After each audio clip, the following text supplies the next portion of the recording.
Jackson stepped through the glass doors of the very place he had once built from nothing but grit and belief. No media entourage. No crisp suit to signal authority. Just a weathered hoodie and worn sneakers, and a quiet weight pressing down on his shoulders, heavier than any boardroom burden. It wasn't anxiety or regret. It was the aching weight of expectation, of memory, of hope colliding with reality. A cashier glanced up, eyes barely registering him before flicking away.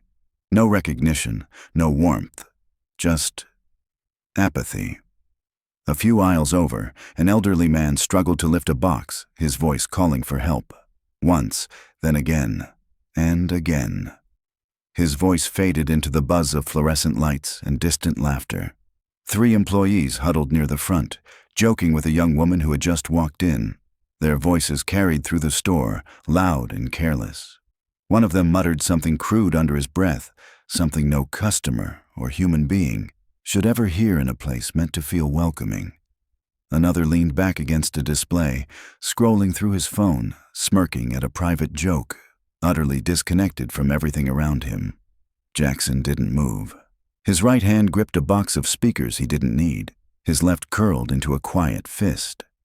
This wasn't the store he remembered, not the one that bore his name with pride. This was a hollow version, a copy with the soul stripped out. At 52, Jackson wasn't just the founder. He had been the janitor, the cashier, the stock boy. He had once swept floors before sunrise and folded every shirt on the display tables by hand. He remembered every face, every name, not because he had to, but because he believed it mattered. Because to him, people were the business. He used to say, "They don't need to remember my face. Just how they felt when they were here." That was his mission. Not revenue, not expansion, but respect, humanity, a kind of invisible dignity that wrapped around every transaction. Back then, he trained every employee himself. He taught them to meet eyes, to ask before assuming, to listen with their whole body. He believed kindness could scale if it was baked into the foundation, if it became part of the DNA. But now, walking past sale signs flashing empty slogans, Jackson felt like a ghost in his own creation. The silence around him wasn't just disinterest, it was a quiet indictment. 5 years ago, this place had no grand opening, no balloons, no speeches. Just Jackson, stacking boxes, greeting strangers like old friends. He worked late every night, sleeves rolled to his elbows, mentoring new hires not just on how to sell, but how to see people, how to ask them why they came in, not just what they needed. Those nights were brutal, but they were alive, full of purpose. He remembered the smell of instant noodles in the break room, the dust still clinging to the corners of newly built walls. The shelves weren't even stocked fully. But the energy? It was electric. That little store was more than a retail space. It was a dream shared by a few brave hearts. Jackson had never felt wealthier than in those first chaotic weeks. Not in dollars, but in meaning. Now, as he traced his steps through the same aisles, he wondered, when did it all change? The business had grown. 120 stores, different cities, new leadership layers. But with that scale came something else. Distance. Jackson no longer knew the names of every store manager. He no longer shook the hands of new hires. His words were being filtered, his presence reserved for strategy decks, not storefronts. And then came the whispers, the ones in the shadows of feedback forms and buried beneath online reviews. I waited 15 minutes. No one even said hello. They looked right past me, like I was invisible. Not one comment about product defects or pricing issues. It was all about people, about how the very heartbeat of the brand was slipping through the cracks. And those cracks didn't form overnight. They widened with each decision that placed efficiency above empathy. Jackson read every review, every sting, because they weren't just critiques. They were warning signs, and he refused to be the kind of leader who ignored the truth hiding in discomfort. So he made a choice. One more visit, one final walkthrough, not as the CEO, not as the founder, but as a silent observer, a customer in a hoodie, unnoticed and unimportant. No driver, no assistant, no fanfare, just a man with a question lodged deep in his chest. Had the culture he built endured without him in the room? He didn't want handshakes. He didn't want scripted greetings. He wanted honesty, raw and unfiltered, even if it hurt. If respect only showed up when the boss did, then it wasn't real. And Jackson needed to know, had his values survived the climb? He pulled his cap low, almost hiding the lines of time carved into his face. The canvas bag slung over his shoulder was torn at the zipper, empty now, but once filled with invoices and receipts. Proof of every inch he'd earned. He caught his own reflection in the store's glass window. No tie, no badge, no power. Just a man staring back at his legacy, wondering if it still remembered his name. And as he stepped forward, there was only silence. And in that silence, truth waited. No polished shoes, no company badge, no aura of importance. Just a man with lines etched into his face from years of sacrifice and a subtle tension drawn across his jaw like a fault line. Jackson stood still for a moment in the parking lot, anchoring himself in the present. Once, I was greeted before I even spoke a word, he thought. Today, would I even be seen? He took a shallow breath, not deep enough to steady his nerves, just enough to stop the weight of that question from crushing him. There's a rare kind of courage required to walk into the house you built and pretend you don't belong there. To become invisible inside the very legacy that once had your fingerprints on every brick. But Jackson needed this, not for vanity, for truth. Not how the store looked, but how it felt to walk in as someone who didn't matter. The mirror back in his car had given no answers. So he stepped out. The midday sun bore down, hot and unrelenting. But the heaviness in his steps wasn't from the heat. It was from something far more unforgiving: doubt. What if everything I built just quietly slipped through my fingers while I was focused on growing it? The pavement beneath his feet felt harder than he remembered, less like solid ground and more like a test. Even the sign above the store, once a beacon of pride, now loomed like a challenge. Prove you still matter, it seemed to say. With a tug on the frayed strap of his old canvas bag and a final pull of his cap, he walked toward the doors. No red carpet, no welcoming smiles. Just two sliding panels that opened mechanically into whatever truth lay waiting. He thought he was here to observe, to gather insight, to understand. But he had no idea this day wouldn't just show him failure.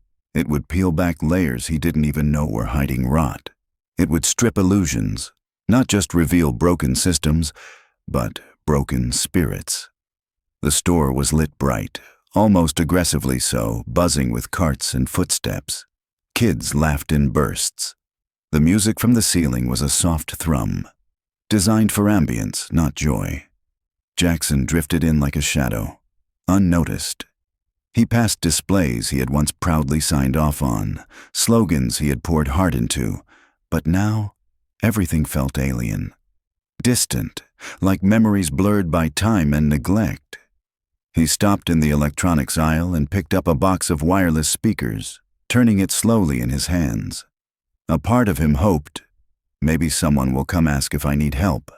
But no one did. Just across the aisle, a young employee leaned against a counter, thumbing through videos on his phone. A loud, carefree laugh burst from him, private, indulgent. Jackson glanced up, waited. Nothing. He shifted the speaker box a little, making it clear he was considering it. Still nothing.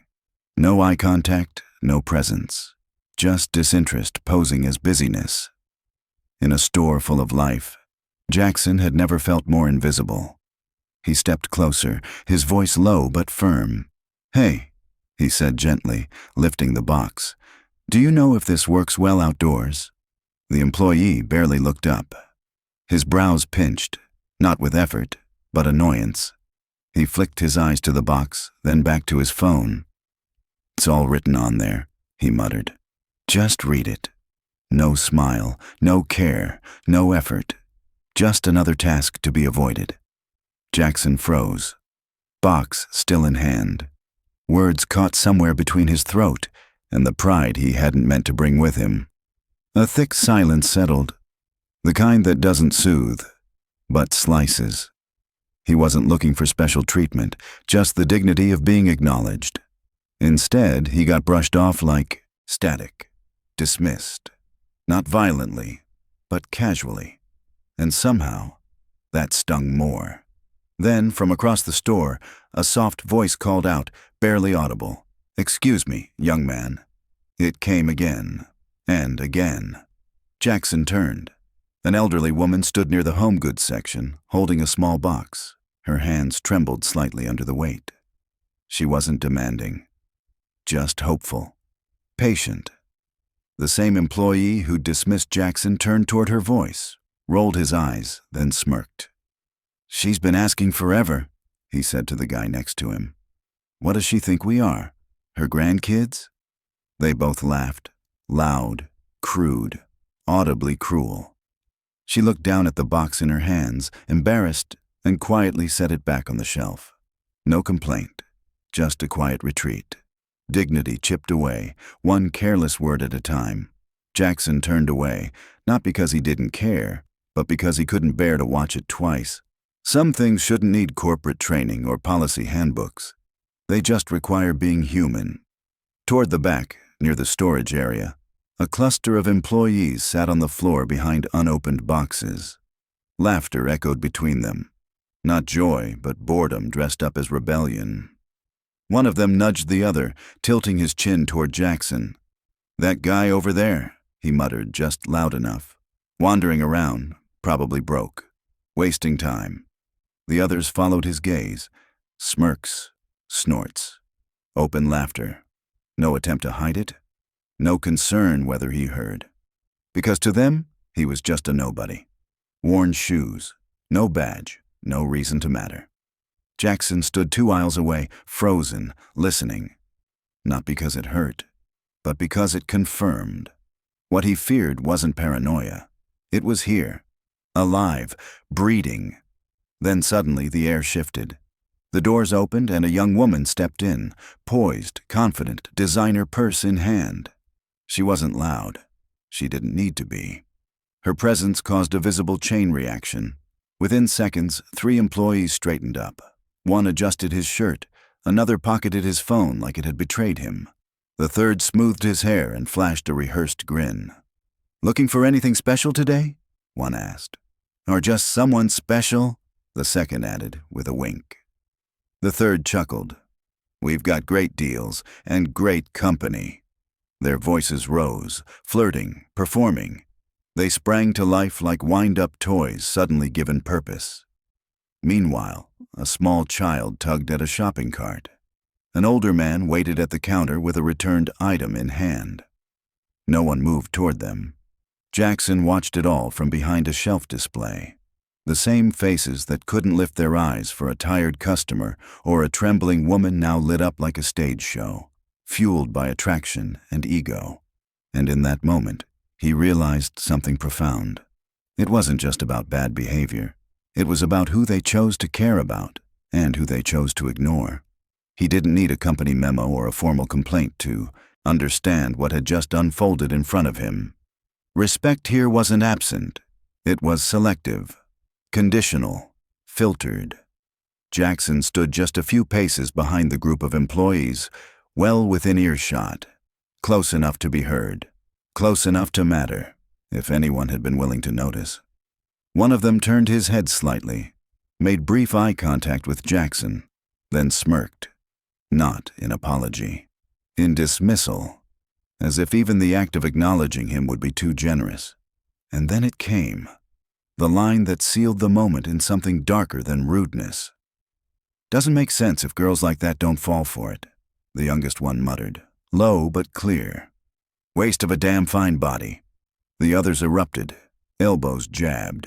Laughter spilled out like spoiled wine, sharp, ugly, and careless.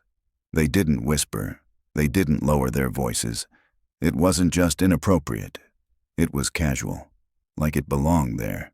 Jackson didn't freeze from shock. He froze because something inside him hardened, slowly, painfully, into something unshakable. He knew what jokes sounded like. He knew the rhythm of youthful banter. But this wasn't that. This was entitlement soaked in rot. This wasn't about age or humor. It was about a culture that had been left to grow wild and mean. He took a slow breath, the kind that tastes like restraint. His fingers unclenched from the speaker box he was still holding. He set it back on the shelf, not because he didn't want it, but because he no longer wanted to ask. There was no room for desire in a place that made you feel like a ghost. Across the aisle, a man in his 60s stood patiently at the checkout line, holding 2 items. Jackson watched him glance around, waiting, hoping.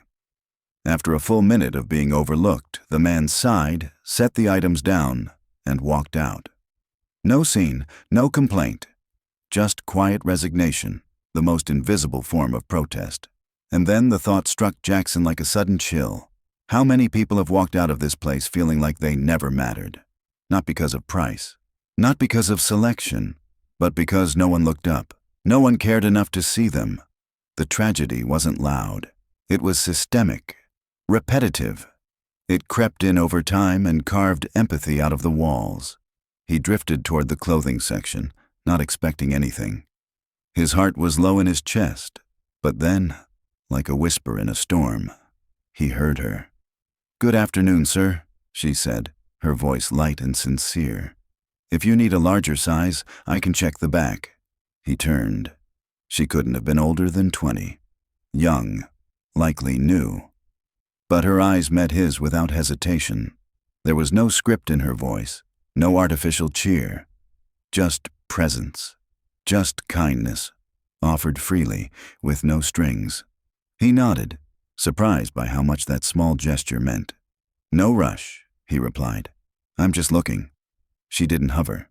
She didn't vanish. "I'll be nearby if you need anything," she said, simply, and stepped back. No pressure, just availability. That's what service should be. Not performance, not perfection, just presence. For the first time in hours, Jackson felt a flicker of something he had nearly forgotten: hope. He lingered by a rack of dress shirts, pretending to browse. He didn't need anything new. He needed to observe. A few feet away, the same young woman approached an elderly man who was awkwardly holding a wrinkled button-down. His face was full of uncertainty, unsure about size, unsure about style, maybe unsure about himself. "I think the blue one would look great on you," she said gently, pulling another shirt from the rack. The man chuckled, cheeks warming. "You think so?" "I know so," she grinned, ushering him toward the fitting room with the kind of patience you can't teach. She stood outside the door while he changed, waited without rush. When he stepped out, she clapped softly. "See? Told you." It was simple, honest, real. Jackson didn't move. In a store that had shown him so much cold, this moment wrapped him in a small pocket of warmth. Kindness hadn't vanished entirely. It just wasn't evenly distributed. He watched the elderly man walk away smiling, shirt in hand, shoulders a little straighter. And for a brief second, Jackson smiled too. Quiet, earned. But it didn't last. Something in him pulled his gaze back toward the electronics section. The same trio of employees still loitered there. Unchanged. Louder now. One of them had pulled out a speaker and cranked it up. Music blasting across the aisle. Not a demo, not for customers, just noise. A woman pushing a stroller flinched, trying to steer clear of the volume. Another customer stepped aside, clearly annoyed. No one offered an apology. No one seemed aware. They laughed. They argued over song choices. They turned it up again, laughing harder. Whatever warmth had blossomed inside Jackson was gone. This wasn't laziness, this was indifference. And indifference spreads fast, quiet, corrosive, like mold behind a wall, unseen until it's everywhere. Near the end of the aisle, another employee leaned against a shelf, phone pressed to her ear. Her voice wasn't hushed. Her words weren't guarded. "I told you," she said, laughing. "The guy looks broke as hell." The sentence hit Jackson like a slap, not from the insult itself, but from the truth behind it. It wasn't about him, not really. It was about how quickly people were reduced, to clothes, to posture, to silence. There was no curiosity, no empathy, just assumption. He looked at her. She didn't look back, still laughing, still talking, as if he were nothing more than background. And in that moment, Jackson didn't feel insulted. He felt something worse. Erased. He turned away, drifting toward the home goods aisle. His steps slower now, heavier. He stopped beside a row of scented candles. Cinnamon, vanilla, clove. Their aroma hung in the air like a memory from a better time. He didn't pick one up. He just stood there, letting the stillness soak into him. After the noise, the mockery, the cruelty, masked as indifference, this silence felt sacred. And somehow, more honest than anything else in the building. And yet, in that rare stillness, something inside Jackson quietly fractured. There was no dramatic collapse, no visible outburst, just a soft, undeniable cracking of belief. Not in the business model, not in the profit margins, but in something far more sacred. The belief that a company's soul could sustain itself without daily care. That once you plant kindness deep enough, it will continue to grow on its own. It hadn't. He wasn't angry. Not anymore. That flame had passed. What remained was grief, not for sales or branding or stock reports, but for the values he once believed had rooted deeper than this. Values he had once trusted to carry forward, even in his absence. But they hadn't. Not here, not today. With no merchandise in hand and even less in his heart, he walked toward the checkout lane, not because he needed to buy anything, but because there was nowhere else left to go. His hands were empty, his mind anything but. Behind the counter stood a woman in her mid-50s. Her hair was pulled back neatly, silver threads catching the overhead light. Glasses framed her tired but kind eyes. She looked up, smiled with a gentleness that felt almost foreign in the context of the day. "Did you find everything okay, sir?" she asked. It wasn't just a question. It was human, sincere, offered without expectation. Jackson froze. The question hit him differently.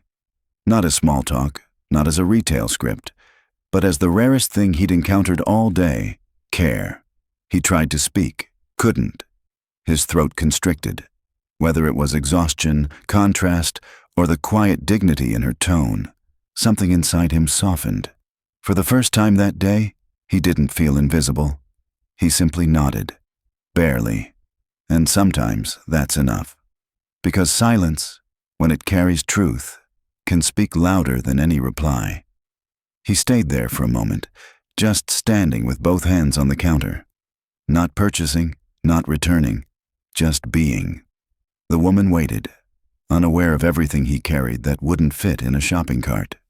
"I'm not buying anything today," he finally said, voice low, steady.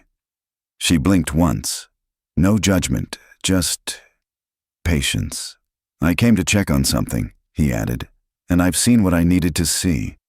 No one else heard those words, but to Jackson, they landed like punctuation. Full stop. The closing line of a sentence that had been silently building since he walked through the doors. He offered her a faint smile, a nod, respect, quietly given to someone who hadn't forgotten how to give it. And then he turned, walking away. Not just from the counter, but from the version of this place he had once believed in. Some visits aren't for shopping. Some trips don't end with receipts. They end with reckoning. Jackson sat in his car, parked under the same sun that had once illuminated his dreams. Hands resting on the steering wheel, motionless. The engine was off, the radio silent. He stared through the windshield at the gleaming logo he had designed with so much pride. It still looked perfect from the outside, but he knew better. The shine remained, but the light inside had dimmed. Not from broken bulbs, but from broken values. He didn't feel rage. Not yet. Just a stillness. A pause before a storm. Jackson reached for his phone. Not to scroll, not to distract, to act. He tapped a number, one etched into memory, never deleted. The line rang once. As he waited, a young family exited the store. No smiles, no bags. Just blank faces. Unseen, unhelped, unheard. Then, someone answered. Jackson spoke 4 words he hadn't spoken in years. "I'm coming back in." His voice was calm, but the tremor of resolve beneath it was unmistakable. "I need to speak with the store manager. Immediately." He hung up, and the winds shifted. Inside the store, phones lit up. Heads turned. The energy changed, like the barometric pressure dropping before a storm. A customer had made a request, but not just any customer. Jackson stepped through the doors again. Nothing about his appearance had changed. Not his hoodie, not his shoes. But everything about him felt different. The weight in his walk. The clarity in his eyes. He moved with purpose now, unapologetically. A few employees looked up. Their laughter stopped. Conversation faltered mid-sentence. No one knew who he was. Not yet. But they all knew something had changed. This man was no longer here to browse. He was here to reclaim. The manager appeared moments later. Mid-40s, crisp button-down shirt. Name tag aligned perfectly, smile tight and professional.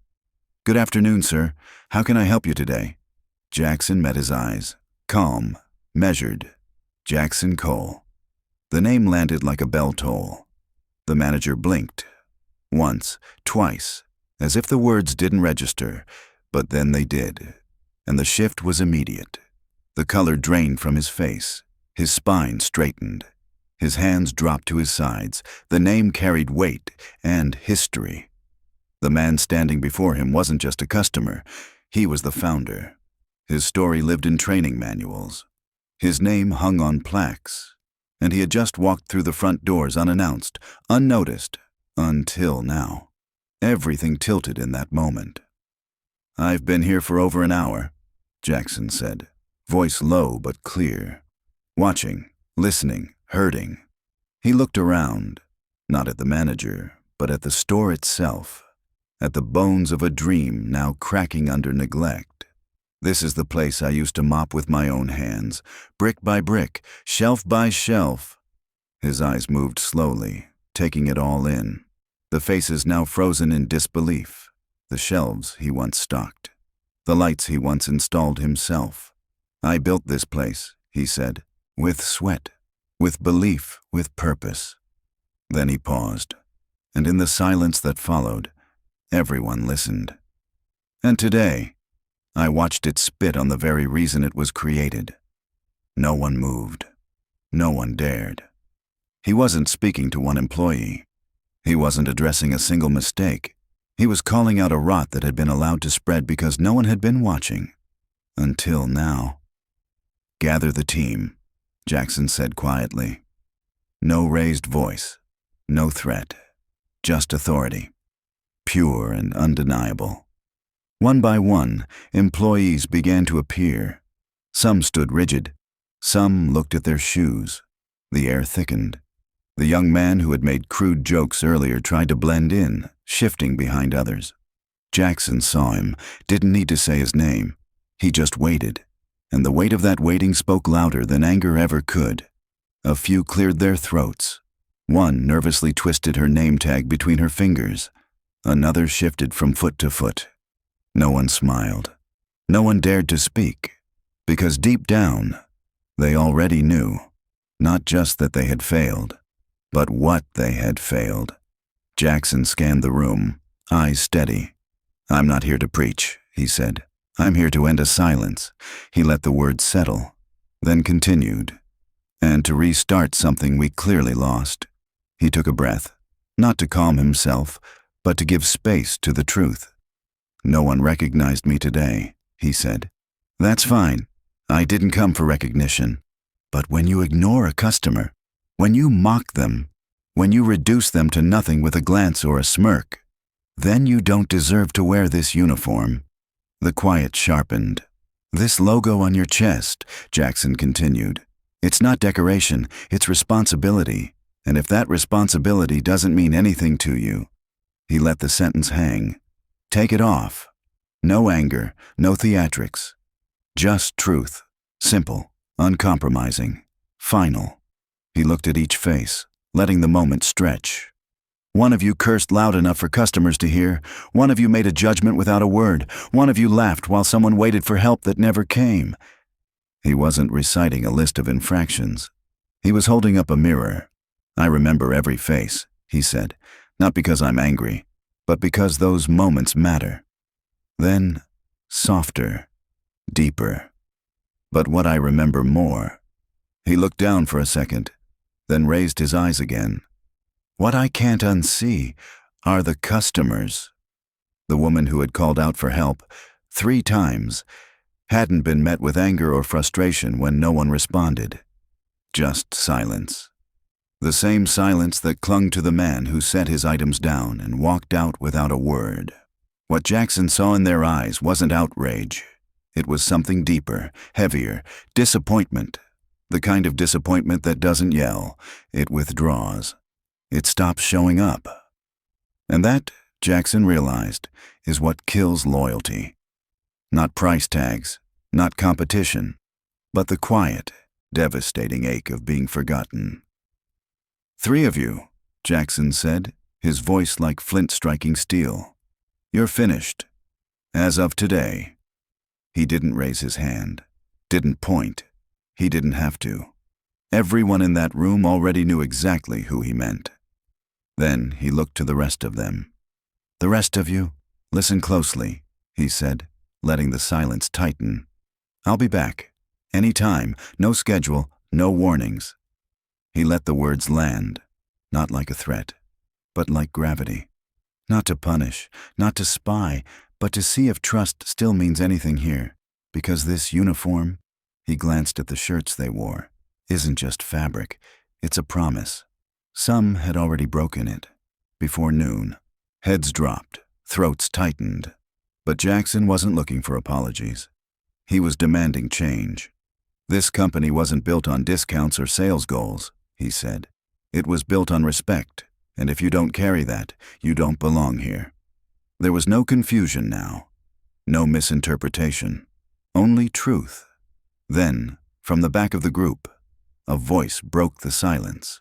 It trembled. I didn't know what to say," an older employee admitted. "I saw it. I knew it was wrong, but I didn't want to cause trouble." Jackson turned, eyes steady, heart heavy.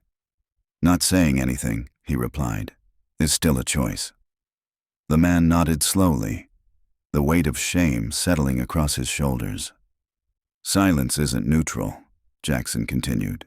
"It's permission. It tells everyone that the wrong thing is okay, as long as it's quiet." And that was the most dangerous message of all. No one argued. No one tried to explain. They knew.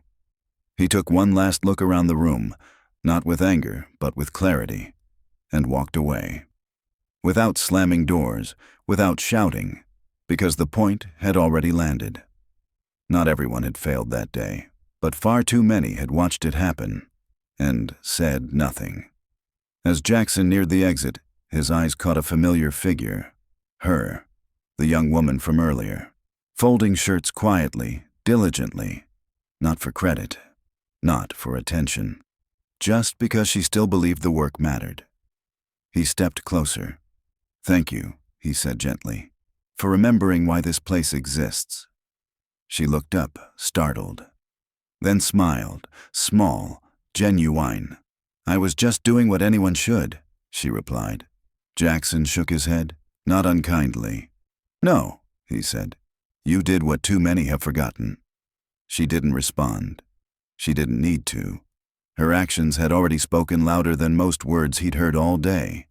In a place bruised by carelessness, she had held one thing intact: dignity. Not just her own, but that of the people she helped. Quietly. Without show. And in that realization, Jackson felt a flicker of something he hadn't felt all day. Hope. Because culture doesn't vanish in an instant. And sometimes, the soul of a company doesn't disappear. It survives. In the people who still care when no one's watching. He stepped outside. The sun had risen higher, warmer now. It bathed the storefront in golden light, illuminating the name he'd once carved into a dream.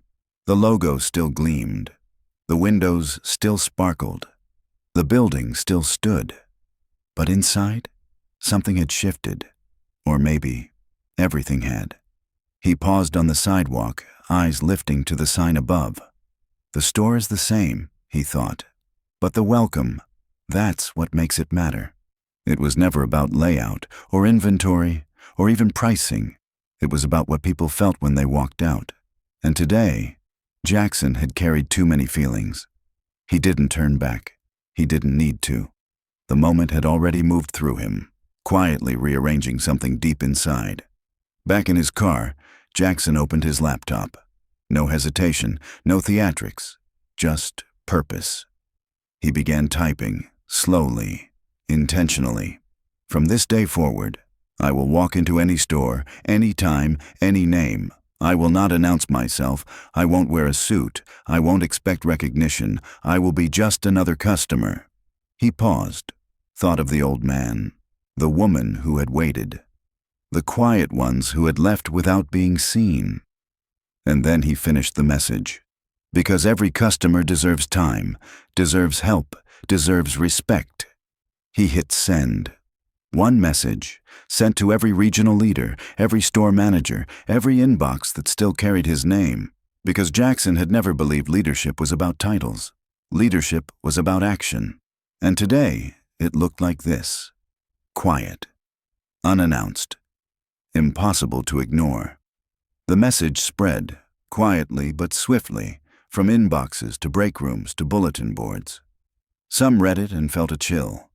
Others felt a reminder that the job had never been about speed, or quotas, or even sales. It had always been about people. Somewhere along the way, that truth had been buried. But now, it was surfacing again, and small changes began to ripple. A cashier looked up sooner. A stocker greeted someone before being spoken to. A customer asked for help and didn't have to ask twice. Not because Jackson was watching, but because someone finally understood what silence had cost them. Because change doesn't begin with a keynote speech. It begins when no one lets someone stand alone. Jackson didn't need a podium, or a microphone, or a company-wide retreat. Just a hoodie, a walk through one store, and the willingness to see what others ignored. That small act had shaken the system more than any meeting he'd ever led. Not because he raised his voice, but because he didn't have to. His silence had become the loudest sound in the building. It rippled through departments, into group chats, into whispered conversations behind counters. He hadn't called names, he hadn't shamed, but he had revealed character and reminded everyone that leadership isn't measured by who talks the most. Sometimes it's measured by who shows up without a spotlight. From that day forward, every employee looked at each customer just a little differently. Not with fear, but with awareness. The hoodie no longer meant broke. The silence no longer meant invisible, because now they understood. Anyone could be Jackson, and not just the Jackson. Jackson could be a father testing a store before sending his daughter in alone. A retired teacher wondering if anyone still listens. A single mother too tired to ask twice. Respect wasn't about recognition anymore. It had become about possibility. Because every face walking through the door now carried both a story and a standard. And when you don't know who's watching, you remember to act like someone always is. Not out of fear, but out of something better. Decency. Because the smallest kindness, it's never wasted. That day, a man walked into a store and bought nothing. No receipt, no bags, no transaction. And yet, what he left behind reshaped everything. Not with noise, but with presence. The kind that reveals not how people work, but who they are when no one is watching. He didn't yell, he didn't threaten, but his presence delivered a blow no one saw coming. The kind that doesn't bruise flesh, but rattles culture. And sometimes that's the blow a company needs most. Not more funding, not faster growth, but discomfort, clarity, the kind that makes you remember. Because not everyone can change a company, not everyone writes policies, but everyone, every single person, can choose how they treat a stranger. You don't need a title to hold a door. You don't need approval to offer eye contact. You don't need permission to care. Kindness doesn't wear a badge. It shows up in the pause before a reply, in the tone of your voice when someone asks for help, in the decision to see a person, not a purchase, not a problem, not a stereotype. Because these smallest actions, they echo, and they matter. They draw the line between a customer walking out or coming back, because respect isn't policy, it's a habit. And here's the good news. Anyone can start it, anywhere, anytime. If you've ever been that customer, waiting, unseen, unheard, share your story below. I'll read everyone, because I know what that silence feels like. The kind that wraps around your dignity and makes you wonder if you even matter. You don't need to shout it, just share it. Because the more we speak, the harder it becomes to ignore. And if you've ever been someone like Jackson, someone who chose to act, even quietly, thank you. Thank you for noticing what others miss. For stepping in when staying silent was easier. For proving that leadership isn't a title. It's presence.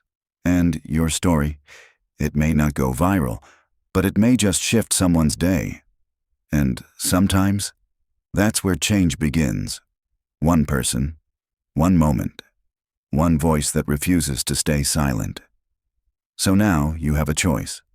Watch things happen, or help change them. If you've made it this far, chances are you're someone who still believes in fairness, not as a favor, but as a right. So tell me, what did this story mean to you? Leave a comment, start a ripple. And if you believe that respect isn't a service, it's a standard, then hit subscribe, not for me, but for every quiet voice still waiting to be heard.